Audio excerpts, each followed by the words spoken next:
বাস্তব ঘটনা অবলম্বনে ইমরানের সাথে শারীরিক সম্পর্ক করার ২ মাস পর নিহিতা বুঝতে পারল তার মাঝে একটি জীবনের অস্তিত্ব বড় হচ্ছে। সে আরো শিওর হলো প্রেগনেন্সির পজিটিভ রিপোর্ট দেখে।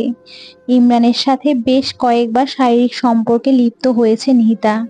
রিলেশনের ১ বছর না হতেই শারীরিক সম্পর্ক করার জন্য ইমরান বেশ তোড়জোড় শুরু করে। রিলেশন টিকিয়ে রাখতে ইমরানের আবদার পূরণ করতে বাধ্য হয় নিহিতা। ইদানিং ইমরানের ফোন বন্ধ থাকে, ঠিক মতো নিহিতার সাথে যোগাযোগ করে না। নিহিতা কলেজ প্রাইভেট যেতে পারে না লজ্জায়। দিন দিন নিহিতার শারীরিক পরিবর্তন স্পষ্ট পরিলক্ষিত হচ্ছে। নিহিতা ঢিলে ঢালা পোশাক পরে যতটুকু সম্ভব, ব্যাপারটা অন্যদের থেকে আড়াল করার চেষ্টা করে। তবুও সেদিন নিহিতার রুমমেট হঠাৎ জিজ্ঞেস করলো, কিরে নিহিতা, তোর চেহারা এমন হয়ে যাচ্ছে কেন, আর এত শুকিয়ে যাচ্ছিস যে? খালা বলল তুই নাকি ঠিক মতো খাওয়া দাওয়াও করছিস না, আবার কলেজেও নাকি যাচ্ছিস না, কোনো সমস্যা? নিহিতা কৃত্রিম হাসি দিয়ে বলল, না আপু, তেমন কিচ্ছু না। এই তো আগামীকাল থেকেই কলেজে যাব। পড়াশোনার সুবাদে মেসে থাকে নিহিতা। ফ্যামিলি থেকে দূরে ফ্যামিলির সাথে থাকলে হয়তো সবাই এতদিনে সবকিছু জেনেই যেত।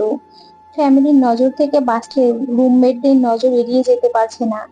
রাতে নিহিতা ইমরানকে কল দিল। রিং হচ্ছে কিন্তু ইমরান ফোন রিসিভ করছে না। বেশ কয়েকবার কল দেওয়ার পর ইমরান কলটা রিসিভ করলো। নিহিতা কেঁদে দিয়ে বলল, তুমি আমার সাথে এমন করছো কেন? আমি কি দোষ করেছি?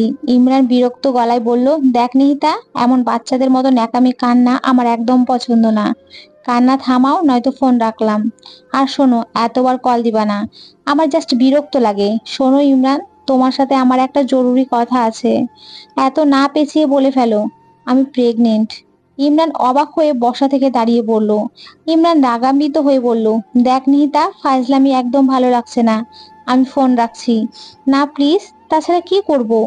তোমার এই বকবকানি শুনবো বসে বসে? ইমরান, আমি সিরিয়াসলি বলছি। ইমরান শান্ত হয়ে বলল, আচ্ছা আগামীকাল কলেজের গেটে দেখা কর, তখন সব কথা হবে। নিহিতা ফোনটা পাশে রেখে বিছানায় মুখ গুজে কাঁদতে শুরু করলো। তারপর দৌড়ে ওয়াশরুমে গেল, কারণ রুমমেটরা যখন তখন চলে আসতে পারে। আর কান্না করা দেখলে তো হাজারো প্রশ্নের উত্তর দিতে হবে। তার চেয়ে বরং ওয়াশরুমে নিজের আবেগটা চোখের পানির মাধ্যমে ঝরায়।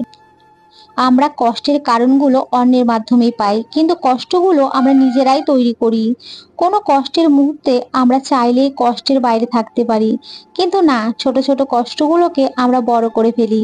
কষ্টগুলোকে খুবই ভাবি। আমরা আসলে কষ্টের মাঝে থাকতেই পছন্দ করি। নিহিতা ওয়াশরুম থেকে এসে দেখলো রুমমেটরা সবাই রুমে এসে হাজির।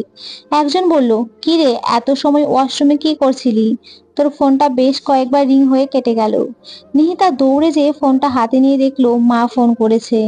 নিহিতা ভেবেছিল ইমরানের কল হবে। আশাহত হয়ে মাকে কল দিল। কি রে, কখন থেকে কল দিচ্ছি, ধরছিস না কেন? মা, একটু ব্যস্ত ছিলাম, বুঝতে পারিনি।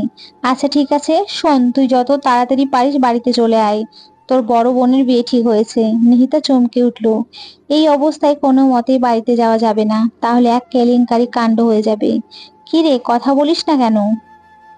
মা, আমার তো পরীক্ষা চলছে, এখন বাড়ি যাওয়া সম্ভব না। আপুর বিয়ে কবে?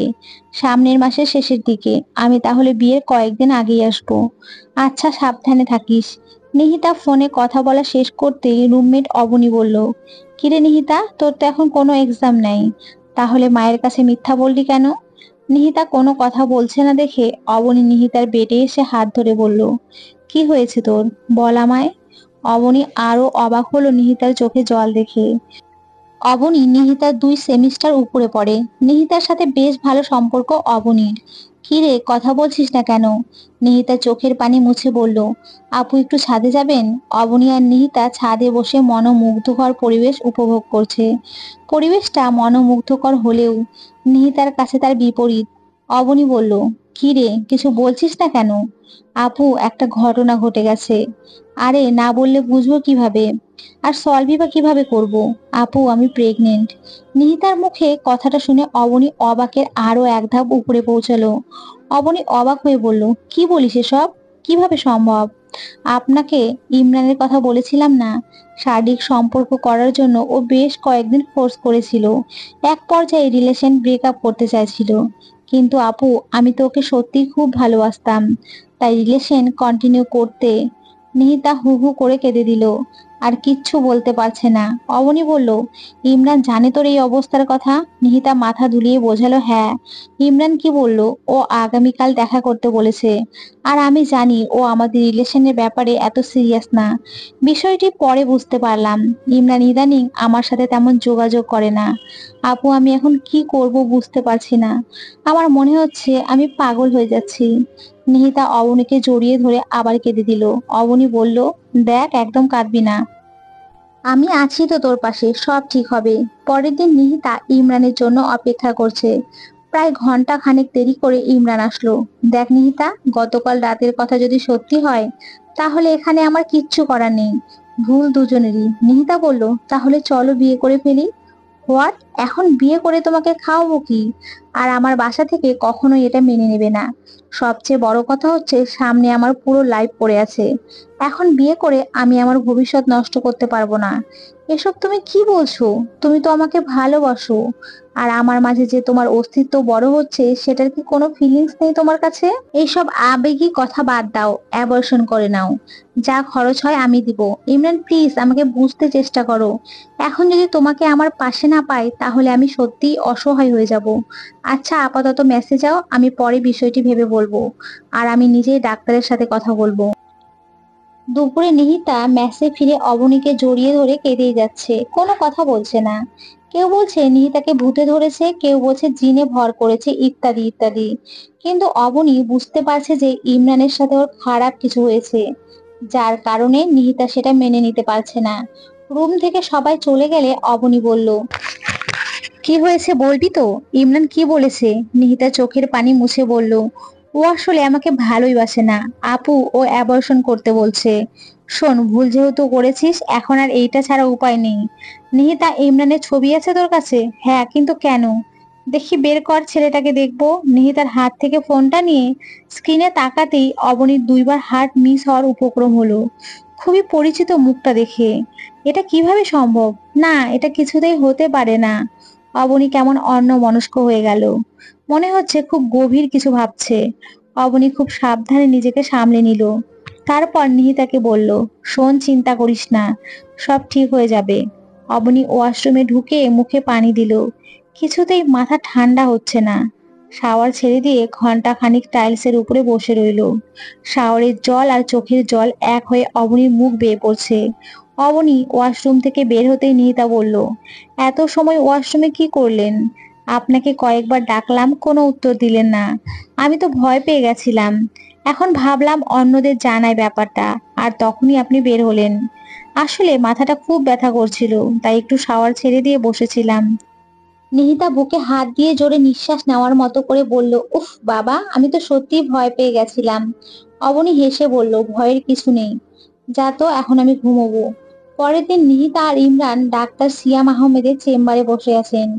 ডাক্তার সিয়াম রিপোর্টগুলো দেখে বলল, খুব একটা বেশি বয়স হয়নি বাচ্চার। এতে অ্যাবর্শন না করলেও চলবে। এটা সাধারণত ওষুধের মাধ্যমে নষ্ট করা যায়, তবে খুব দামি ওষুধ খেতে হবে।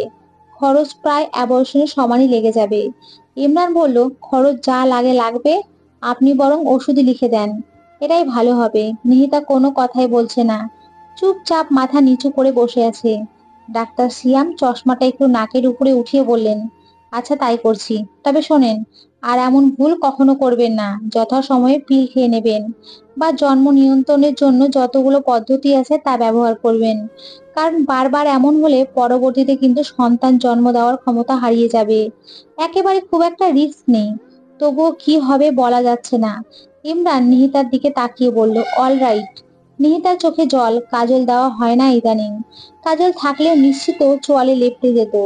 ইমরান প্রথমে বলতো সে নাকি আমার ওই কাজল কালো চোখের প্রেমে পড়েছে, কিন্তু এখন আর চোখের দিকে ভুলেও তাকায় না। ওর আর এখন নাকি ন্যাকামো ভালো লাগে না। ওর ভালো লাগে আমার চুলের সুবাস, ঠোঁটের স্বাদ আর নরম শরীরের গন্ধ। মানুষ পরিবর্তন হয়, তাই বলে এতটা কিভাবে হওয়া সম্ভব? নিহিতা আর ইমরান রিস্কায় করে ডাক্তারের চেম্বার থেকে ফিরছে। হঠাৎ ইমরান নিহিতাকে জড়িয়ে ধরলো। নিহিতা অবাক হলো না। এখন আর এসব ব্যাপারে নিহিতার অবাক লাগে না, তবে ঘৃণা হয় প্রচুর। মনে হয় শরীরে ওর স্পর্শ করার প্রতিটা জায়গা আগুনে পুড়িয়ে দিই। ইমরান একটু নরম সুরে বলল, বাবু কথা বলছো না কেন? এমনি ভালো লাগছে না। শোনো, ওষুধগুলো ঠিক নিয়ম করে খেয়ে নিবা, ওকে? আর আমি রাতে ফোন দিব।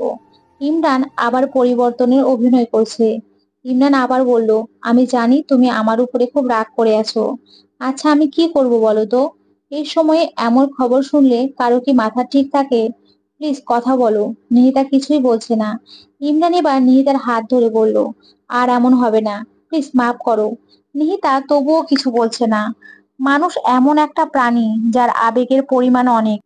আমাদের কেউ অত্যাধিক পিওরিটি দিবে এটা আমরা সব সময় চাই, কেউ যখন আমাদের কাছে ফিরে আসতে চায় আমরা তখন তাকে এড়িয়ে চলি।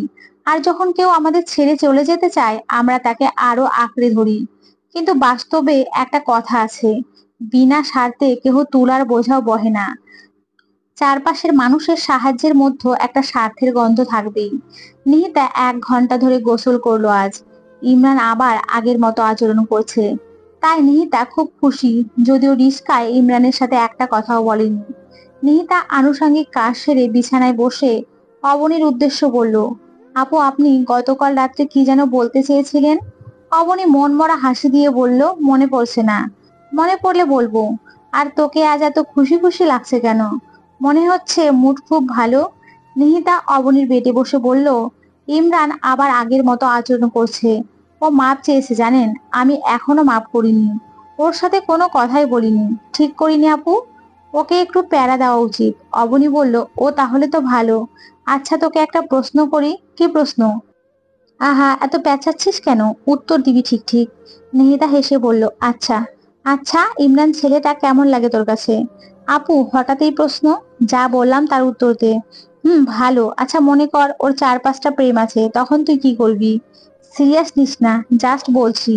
জানি না কি করব, তবে আমি নিশ্চিত ওর আর কোনো রিলেশন নাই।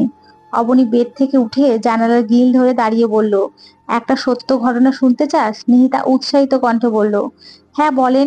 অবনী একটা দীর্ঘশ্বাস ছেড়ে বলল, ওর সাথে আমার প্রায় 3 বছরের রিলেশন ছিল। আমি সত্যি অবাক হয়েছি সেদিন তোর ফোনে ওর ছবি দেখে। শোন, ওকে আর বিশ্বাস করিস না। ও তোর মতো অনেক মেয়ের সাথে এসব করেছে। আমাকেও প্রস্তাব করেছিল, আমি রাজি ছিলাম না বলে রিলেশনের ব্রেকআপ হয়ে যায়। অবনী পিছে ঘুরে অবাক হলো, নিহিতা নেই। একটু পরে নিহিতা ছাদ থেকে নেমে বলল, আপু সরি, ইমরান কল দিয়েছিল। এখানে নেটওয়ার্ক প্রবলেম করবে তাই ছাদে গিয়েছিলাম। নিহিতা খুশি খুশি হয়ে বলল, ইমরান আজ রাতে বাইরে ডিনারের অফার করেছে। বেশি দূরে না, এই সামনের মোড়ের ওই রেস্টুরেন্টে। আপু প্লিজ একটু ম্যানেজ করে দিবেন। শোন, রাতে কোথাও যাওয়ার জন্য আমি সুপারিশ করতে পারবো না। তুই বরং ওকে বল কাল সকালে দেখা করতে। নিহিতা মন খারাপ করে বলল, আচ্ছা। অবনী বলল, তোকে তখন যা বললাম সব শুনেছিস? নিহিতা মাথা চুলকিয়ে বলল, একটা সত্য ঘটনা শুনতে চাস? এই পর্যন্ত শুনেছি, তারপর তো ছিলাম না। আচ্ছা শোন, তোকে কিভাবে একটা সত্য কথা বলি। তুই কিভাবে নিবি আমি ঠিক জানি না, তবে তোর জানাটা খুবই জরুরি। আপু কি বলবা বলে দাও, এত ভাবাভাবি লাগবে না। অবনী যেই বলতে যাবে তখনই নিহিতার ফোনটা বেজে উঠলো। নিহিতা স্ক্রিনে তাকিয়ে দেখে মা ফোন দিয়েছে। এই ভর দুপুরে মায়ের কল নিহিতার কাছে একদমই স্বাভাবিক মনে হচ্ছে না। বাসায় কিছু হলো না তো? নিহিতা চমকে ওঠে। ফোন হাতে নিয়ে দাঁড়িয়ে পড়ে। ফোনটা কানে নিতেই মায়ের কণ্ঠ ভেসে আসে। মায়ের কথা শুনে নিহিতার চোখ বড় বড় হয়ে যায়। নিহিতার মনে হয় ওর শরীরের সকল শক্তি লোপ পেয়েছে। নিহিতার চারিদিক অন্ধকার দেখছে। নিহিতার হাত থেকে ফোনটা পড়ে কয়েকটি খণ্ডে পরিণত হয়। নিহিতা ধপ করে বিছানায় বসে পড়ে। তোকে প্রতি মাসে টাকা পাঠায় পড়াশোনা করার জন্য, হোস্টি নষ্টি করার জন্য না। তুই একবারও আমাদের সম্মানের কথা চিন্তা করলি না? ছি ছি, তুই এত নিচে নামতে পারলি? তোকে আমার মেয়ে বলে পরিচয় দিতেও লজ্জা হচ্ছে। মা আমার কথা শোনো, এর পরও কিছু বলার আছে তোর? কি বলবি আর? তুই জানিস তোর এই কুকামের জন্য এলাকায় আমরা মুখ দেখাতে পারছি না। সবাই আমাদের দিকে কেমন হাস্যকর চোখে তাকাচ্ছে। তুই কি করে পারলি এটা? মা শোনো। হ্যালো হ্যালো মা। নিহিতার মা ফোন কেটে দেয়। নিহিতার মন খারাপ করে বসে থাকে। গভীর রাতে নিঃশব্দে কাঁদে, ওর কান্না দেখে না কেউ। কান্নার মাঝে কষ্ট কমে, তাই নিহিতা নিয়ম করে কান্না করে। কষ্ট কমাতে চায় নিহিতা। নিহিতা বাড়িতে ফোন করলে কেউ রিসিভ করে না। নিহিতার সাথে এক প্রকারের যোগাযোগ অফ বাড়ির সাথে। নিহিতার মাঝে মাঝে মরে যেতে ইচ্ছে হয়। এই পৃথিবীর প্রতিটি বস্তু অসহ্য লাগে নিহিতার কাছে। অবনী নিহিতাকে খুব সাবধানে সামলে রেখেছে। নিহিতার এই অসময়ে অবনীর সাহায্যের পরিমাণ অনেক। নিহিতার মাসের ভাড়া, কলেজ ফি, সকল খরচই অবনী বহন করে। নিহিতা বেশ কয়েকদিন পর প্রেগন্যান্সি টেস্ট করে দেখলো রেজাল্ট পরিবর্তন। নিহিতার বুকের মাঝে দীর্ঘশ্বাস, চোখে জল। জলটা দুঃখের না সুখের নিহিতা বুঝতে পারে না। রাতে নিহিতা কয়েকবার ইমরানকে কল দিল, ইমরান রিসিভ করলো না। ইদানিং ইমরানের সাথে যোগাযোগ হচ্ছে না তেমন। বাড়িতে তো কথাই হয় না, কেউ কথা বলতেই চায় না। অবনীর নাম্বার দিয়ে একদিন কল দিয়েছিল নিহিতা। নিহিতা কোনো কথা বলেনি, শুধু মায়ের কণ্ঠটা শুনেছে। মায়ের সাথে কথা বলতে ইচ্ছে হচ্ছিল খুব, কিন্তু সম্ভব হয়নি। মা কয়েকবার হ্যালো হ্যালো বলে ফোন কেটে দেয়। কি রে, কি ভাবছিস? অবনীর কথায় নিহিতার ঘোর কাটে। নিহিতা একটু নড়ে চড়ে বসে। কিছু না আপু, ইমরানের সাথে এখন সব ঠিক তো? নিহিতা একটু স্লান হাসি দেয়, তারপর বলে কিছুই ঠিক নেই, সব উল্টো পাল্টা হয়ে গেছে। জীবনের মানেগুলো আর খুঁজে পায় না। বাড়ি থেকে কেউ যোগাযোগও করে না। আপু আমি সত্যিই কি করব বুঝতে পারছি না। শোন নিহিতা, এত চিন্তা করে কাজ নেই, যেটা হওয়ার তো হয়েছে। এখন নিজে শক্ত হতে হবে, তারপর বাকি পথ চলতে হবে। নয়তো তুই এগোতে পারবি না। আর এখন তোকে সাফল্যের কাছে যেতেই হবে। আর বাড়িতে সবাই রাগ করে আছে, দেখবি আর কিছুদিন পরে ঠিক তোর সাথে যোগাযোগ করবে। আপন মানুষ কখনো রাগ করে থাকতে পারে না। আপন মানুষের রাগটা সাময়িক, এতে এত ভেঙে পড়তে নেই। নিহিতার চোখ বেয়ে জল গড়িয়ে পড়ে। অবনী নিহিতার চোখের জল মুছে দেয়। তখনই নিহিতার ফোন বেজে ওঠে। হ্যালো নিহিতা, আমি একটু ব্যস্ত ছিলাম, দুঃখিত। কেমন আছো? নিহিতা কান্না থামিয়ে বলে, চলছে। বাড়িতে যোগাযোগ নেই তাই মন খারাপ। এভাবে বলছো কেন? কোনো সমস্যা? কোনো সমস্যা হলে বলো আমাকে, মন খারাপ করো না প্লিজ। না, কোনো সমস্যা নাই। ইমরান একটু দম নিয়ে বলল, জানি কোনো সমস্যা নেই, বরং আমি নিজেই তোমার জীবনের একটা সমস্যা, তাই না? আমি তোমাকে কোনো দোষ দিই না, এটা আমার ভাগ্য বলেই মনে করি। নিহিতা ফোনে স্পিকার অন করে কথা বলছে। সেই দরুনে অবনী সব শুনতে পারছে। ইমরান বলল, দেখো যা হয়েছে এটা নিয়ে আর না ভাবিও। আবার নতুন করে শুরু করি সবকিছু। নতুন আর পুরাতনের কোনো ভিন্নতা নেই, কারণ আমাদের তো কোনো নতুনত্বের ছাপ নেই। আমরা যা ছিলাম তাই আছি, সেটাই থেকে যাবে। আচ্ছা বাদ দাও, তোমার শরীর এখন তো ঠিক, তাই না? হ্যাঁ মোটামুটি। ওই যে আমার আরফাত নামের একটা ফ্রেন্ড আছে, ওকে তো চেনো? হ্যাঁ চিনি তো। ইমরান একটু নরম কণ্ঠে বলল, আগামীকাল ওর বার্থডে। নিহিতা অবাক হয়ে বলল, তো আমি কি করব? আমাকে ইনভাইট করেছে, তুমি আমার সাথে যাবে? সবার গার্লফ্রেন্ড যাবে সেখানে। আর তাই চুপ করো ইমরান, এসব কথা আর শুনতে ভালো লাগছে না। অবনী ইমরানের কথা শুনে অবাক হলো। মানুষের রুচি কতটা খারাপ হতে পারে, কতটা নিচু মনের হলে মানুষ এমন মিসবিহেভ করতে পারে। অবনী নিহিতার কানের কাছে মুখ নিয়ে বলল, ওকে বল তুই সর্বোচ্চ ওর সাথে আগামীকাল দেখা করতে পারবি, এর থেকে বেশি না। নিহিতা ইমরানকে আগামীকাল দেখা করার কথা বলল। ইমরান রাজি হলো দেখা করতে। ইমরান ভাবলো দেখা হলে যদি একটু বুঝিয়ে রাজি করানো যায় পার্টিতে যাওয়ার জন্য, তাহলে বেশ ভালোই হবে। নিহিতা অবনীর কথা অনুযায়ী ইমরানকে আগামীকাল দেখা করতে বলল ঠিকই, কিন্তু ওর মাথায় এখনো কিছুই যাচ্ছে না। ইমরানের সাথে নিহিতার কথা শেষ হলে অবনী বলল, আগামীকাল একটা মজার ঘটনা দেখাবো তোকে। তোর জন্য মজা হবে কিনা জানি না, তবে আমার জন্য মজাদার। নিহিতা এবার কিছু বুঝলো না, বলল, আপু বুঝলাম না। তোর বোঝা লাগবে না। আর হ্যাঁ, তোর বোনের বিয়ে কবে যেন, জানিস নাকি? সঠিক জানি না, তবে সামনের মাসে হওয়ার কথা ছিল। নিহিতা একটু হিসাব করে বলল, সম্ভবত আর 1 মাস আছে। অবনী হেসে বলল, এখন ঘুমিয়ে পড়। পরের দিন অবনী আর নিহিতা বের হয়েছে ইমরানের সাথে দেখা করার জন্য। নিহিতা এখনো ঘোরের মধ্যেই আছে, অবনী ওর সাথে যাচ্ছে তাই। রেস্টুরেন্টের দরজা দিয়ে ঢুকেই অবনী দেখলো ইমরান কর্নারের একটি টেবিলে বসে আছে। অবনী আর নিহিতা ইমরানের টেবিলের সামনে দাঁড়াতেই ইমরান অবাক হয়ে দাঁড়িয়ে পড়লো। নিহিতার দিকে তাকিয়েই ইমরান বলল, কি শুরু করেছো এগুলো? ডিসকাস্টিং। ইমরান হৃদয়ন্ত হয়ে বের হয়ে গেল। অবন্তী শান্ত ভঙ্গিতে ওয়েটারকে ডেকে খাবার অর্ডার করলো। নিহিতা অবাক হয়ে শুধু দেখছে, কি হচ্ছে এসব? ও কিছুই বুঝতে পারছে না। আপু কি হলো, কিছুই বুঝলাম না। আর তুমি তো মজার ঘটনা দেখাবে বলছিলে, এখন খেয়ে শেষ কর, সে এক বিশালতার ইতিহাস, পরে কোনো একদিন বলবো। আপু, এই রোজার সময় যে আমরা খাচ্ছি, পাবলিক মারবে না তো? অবনী বিরক্ত হয়ে বলল, এই আমরা একা খাচ্ছি নাকি? আশেপাশের লোকের দিকে তাকিয়ে দেখ অবস্থা। কোনো টেবিল ফাঁকা নেই। ইমরান যদি আগে থেকে এসে বসে না থাকতো, তাহলে আমরা হয়তো বসার জায়গায় পেতাম না। আর যদি পাঠক পাঠিকা সমাজে মারেও, তো লেখককে মারবে, আমাদেরকে কেন মারবে? আমরা তো তার গল্পের কয়েকটি চরিত্রই মাত্র, যা গল্পের শেষে অদৃশ্য হয়ে যায়। নিহিতা এবার ভয়ে ভয়ে বলল, যার জন্য আমাদের চরিত্রের জন্ম হয়ে গল্পে, তাকে কি আদৌ মার খাওয়ার মুখে ফেলা উচিত? অবনী আবার বিরক্ত গলায় বলল, আমি তোকে মারবো যদি আর একটা কথাও বলিস। নিহিতার মা খুব ব্যস্ত, বড় মেয়ের বিয়ে হচ্ছে খুব ঝামেলা পার করে। তিনি বিয়ে না হওয়া পর্যন্ত টেনশন কমাতে পারছেন না। রাত প্রায় 11টা, আগামীকাল বিয়ে, বাড়িতে কত কাজ। তবুও সবাই ঘুমাতে যাচ্ছে। হঠাৎ কলিং বেল বাজলো। এত রাতে কারো আসার কথা না। দরজা খুলে নিহিতার মা অবাক হয়ে কয়েক পা পিছিয়ে আসলো। সামনের ব্যক্তিকে তিনি কখনোই এখন এখানে আশা করেননি। এটা কি করে সম্ভব? নিহিতার মায়ের মনে একটা উথাল ঝড়ের সৃষ্টি হলো। অশান্ত বাতাস বয়ে গেল। তাহলে কি এই অশান্ত বাতাস কোনো খারাপ ইঙ্গিত দিচ্ছে? নিহিতার মা সামনে তাকিয়ে দেখলো, সেই ব্যক্তিটা তার সামনে দাঁড়িয়ে। নিহিতার মা দরজা খুলে দিয়ে অবাক হয়ে বলল, তুই তুই কেন এসেছিস? নিহিতা, তোকে না বলছি তুই তোর এই অপবিত্র মুখ আমাদের দেখাবি না? তারপরেও কেন এসেছিস?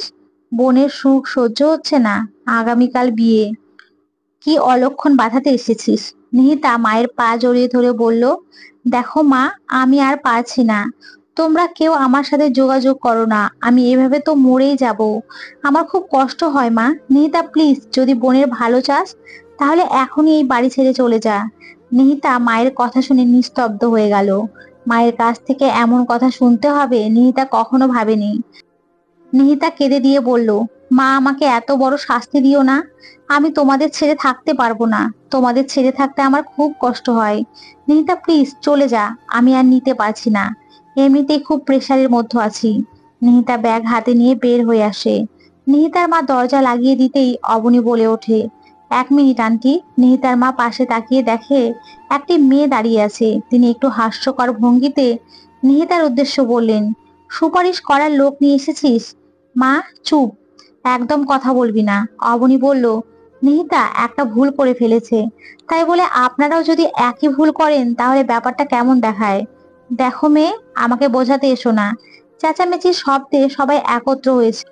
অবনী বলল, না আন্টি, আমি আপনাকে বোঝাতে চাচ্ছি না, শুধু আপনার ভুলটা ধরিয়ে দিচ্ছি। মেয়ে ভুল করেছে, তার জন্য মেয়েকে ছুঁড়ে ফেলতে পারেন না। তার ভুলগুলো শুধরে তাকে আবার আপন করে যদি না নিতে পারেন, তবে কিসের মা বাবা আপনারা? নাম কি তোমার? অবনী। দেখো অবনী, অনেক ঝামেলার মাঝে আছি, আর নতুন কোনো ঝামেলা চাচ্ছি না। অবনী হেসে বলল, মেয়েকে ঝামেলা মনে হয়? তাহলে সন্তান জন্ম দেওয়ার সময় মনে ছিল না? নিহিতার মা রেগে চোখ বড় বড় করে বলল, অবনী, এবার কিন্তু তুমি আমাদের অপমান করছো। হ্যাঁ সেটাই, একবারও কি ভেবেছেন আপনারা মেয়েটা এই 2 মাস কিভাবে ছিল, তার খরচ কিভাবে চলেছে? আপনারা তো সব যোগাযোগ বন্ধ করে দিয়ে দিব্যি ভালো আছেন।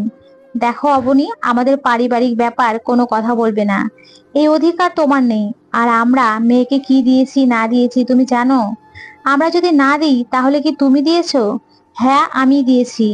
ওহো, সেটা আবার বলতে এসেছো? না, আপনাদের সাথে কথা বলারও ইচ্ছা ছিল না। নিহিতাকে যদি এখন ফিরিয়ে না দিতেন তো আমি চলেই যেতাম। আপনারা বারবার একই ভুল কেন করছেন? আপনারা কি জানেন পতিতাদের জীবনী? কেউ কথা বলছে না, চুপচাপ দাঁড়িয়ে শুনছে। অবনী কপালের ঘাম মুছে বলল, আপনারা যে এতদিন মেয়ের সাথে কোনো যোগাযোগ করেননি, কোনো টাকা পাঠাননি, একবারও কি ভেবেছেন আপনার মেয়েটি কিভাবে চলছে, কি অবস্থায় আছে? সে যাই হোক, এখন যে সে আবারও আপনাদের কাছে ফিরে এসেছে, তাও আপনারা তাকে ফিরিয়ে দিচ্ছেন। আপনাদের কি এখনো তাকে ফিরিয়ে দেওয়া উচিত? এখন না, অনেক আগেই নিহিতার সাথে আপনাদের যোগাযোগ করা দরকার ছিল। কারণ আমরা যখন কোনো সমস্যায় পড়ি, তখন আমাদের আপন মানুষদেরই সাপোর্টের প্রয়োজন হয়। কিন্তু সেই সময়ে নিহিতা কোনো সাপোর্ট পায়নি।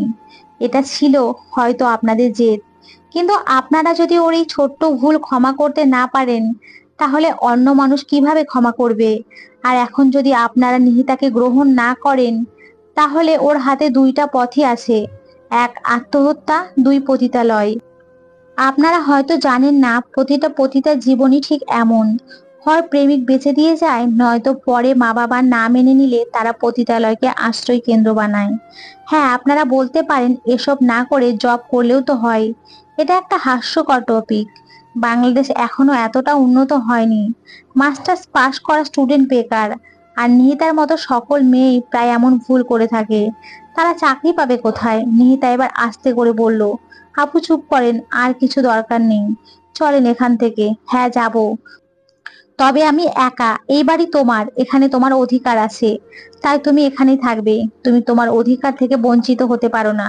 তোমার লাগেজ নিয়ে তোমার রুমে যাও। আপু প্লিজ, আর কিছু বলবেন না। যা বোঝার বুঝে গেছি। অবনী বলল, বেশি কথা বলো কেন? যা বলছি তাই করো। তোমার রুম কোনটা? নিহিতা কোনায় একটা রুম দেখালো।